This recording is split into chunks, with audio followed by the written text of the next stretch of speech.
Assalamualaikum warahmatullahi wabarakatuh, Sobat Trader semuanya dimanapun saat ini Anda berada. Jumpa lagi dengan Wijaya Trading. Masih di kesempatan kali ini kita akan membahas sedikit berkaitan dengan komentar, berkaitan dengan beberapa statement yang disampaikan oleh teman-teman kepada kita di meja redaksi kami. Sudah kita kumpulkan dari beberapa pertanyaan, mungkin ada sebagian yang nanti belum bisa dijawab semuanya. Nanti kita di waktu yang akan datang kita akan coba untuk bahas semuanya.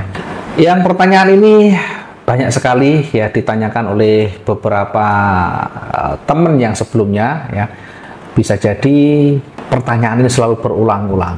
Apa yang menjadi pertanyaan yang sering disampaikan ke teman-teman khususnya pemula? Saya yakin teman-teman yang baru menekuni dunia trading atau bahkan sudah cukup lama namun belum bisa mencicipi konsisten profitnya, belum mencicipi growing asetnya, maka ada baiknya kita banyak kembali flashback, ada baiknya kita review dulu yang sudah kita lakukan, koreksi dan perbaiki selalu yang menjadi kelemahan-kelemahan kita.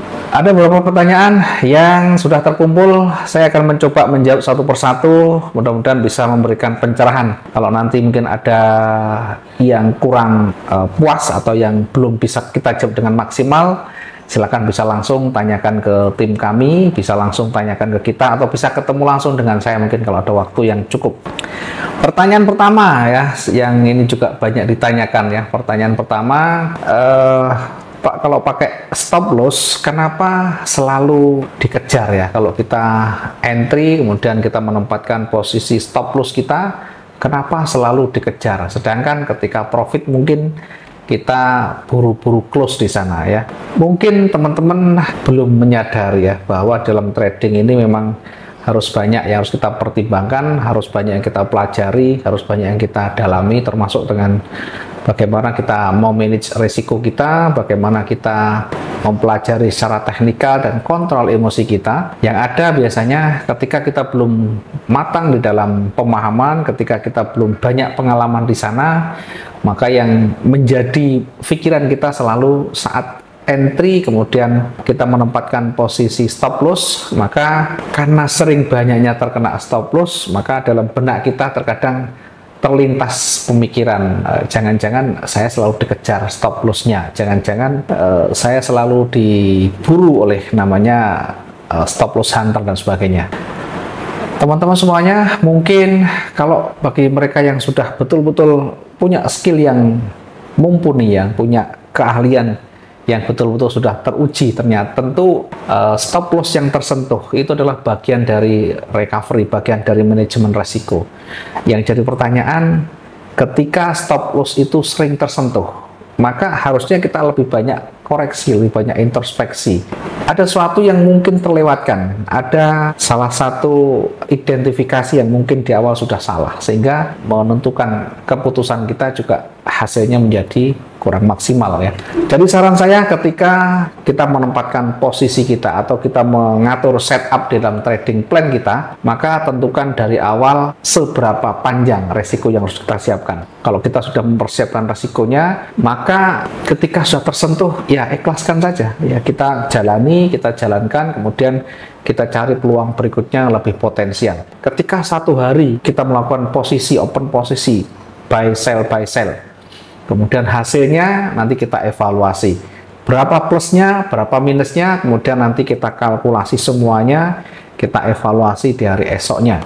Setiap hari kita lakukan terus-menerus, sehingga dari situlah nanti kita akan ketemu apakah kita sudah punya skill di sana, apakah kita sudah punya kemampuan untuk bisa mengatasi semua kondisi yang terjadi di market.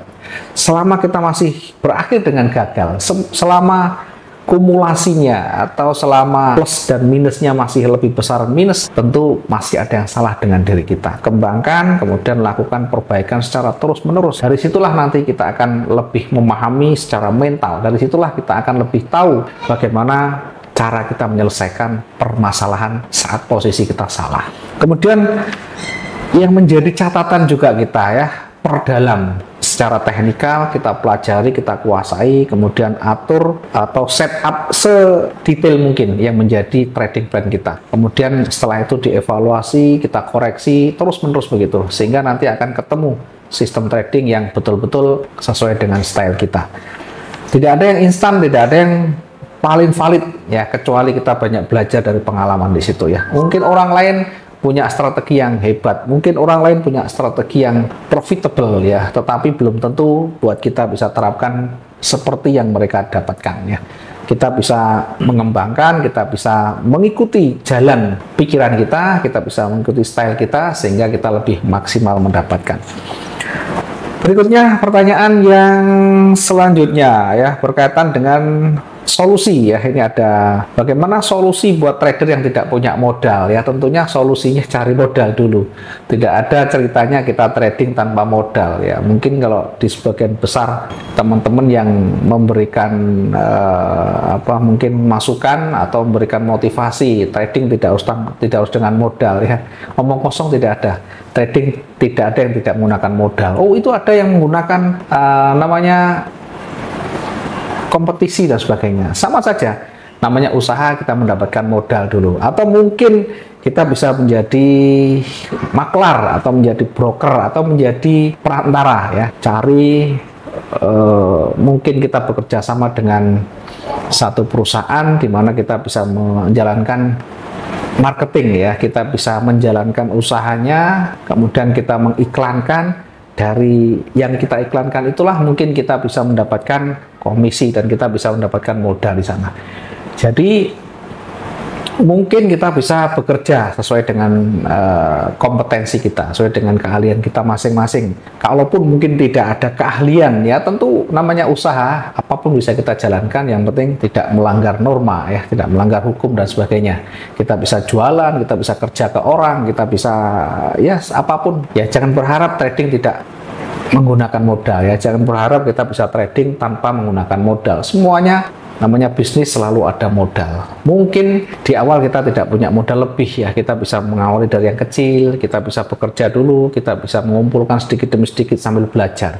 Ya, jangan ada yang dalam benak kita inginnya enak tetapi tidak mau pengorbanan ya, tidak mau berkorban. Tentu ini sangat berbanding terbalik dan kita tentu akan dicap sebagai orang yang mau menang sendiri, mau enak sendiri, tidak mau bekerja keras untuk mendapatkan hasil yang maksimal. Tentunya ada banyak cara untuk mendapatkan modal ya, bisa dengan jualan tadi, bisa dengan bekerja, dengan ikut orang dan sebagainya. Selama kita masih belum punya modal yang cukup, selama kita belum punya modal yang betul-betul modal yang dingin modal kita, maka lebih baik kita alihkan pandangan kita ke yang lain. Lebih baik kita alihkan pandangan kita ke bisnis yang lain. Sehingga jangan kita hanya melihat dari sisi baiknya. Trading bisa mengantarkan kita pada kesuksesan. Trading bisa mengantarkan kita pada profit yang lebih besar, lebih cepat dan sebagainya.